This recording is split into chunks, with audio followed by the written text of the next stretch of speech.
بسم اللہ الرحمن الرحیم۔ یہ دیکھیے جیم کا سر جو ہے نوک کے ساتھ بنایا جا رہا ہے اور پورا قلم یہاں نہیں لگایا جا رہا۔ اسی طرح اس کی گردن دیکھیں، یہ بھی نوک کے ساتھ بناتے ہیں اور بالکل درمیان میں لا کر ہم پورا قلم رکھتے ہیں۔ یہ پورا قلم جو ہے اب یہ دائرہ بنائے گا اور اس کے بعد میں آپ کو اس کی پیمائش بتاتا ہوں۔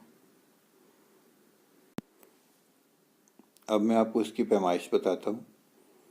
سب سے پہلے آپ اس کے دیکھیں کہ یہ سٹارٹ جس جگہ سے ہوا ہے، یہ 5 گز والی اونچائی سے سٹارٹ ہوا ہے، یعنی نیچے والی جو تیسری لائن ہے نیچے سے، وہاں سے یہ شروع ہوا ہے۔ اس کے بعد یہ دیکھیں کہ ہم اس کی پوری ہائٹ کو ناپ سکتے ہیں۔ وہ جہاں سے اس کو سٹارٹ کیا ہے وہاں سے دیکھیں تو یہ پورے 5 گز بنتا ہے۔ اس کے بعد آپ اس کے سر کی چوڑائی بھی دیکھ سکتے ہیں کہ وہ 2 گز ہوتی ہے، اور اس میں سے آدھا گز جو ہے یہ اس کے سر کا جو آغاز ہے باریک والا وہ ہے، اور اس کے بعد 1.5 گز جو ہے یہ سر کا وہ والا حصہ ہے جو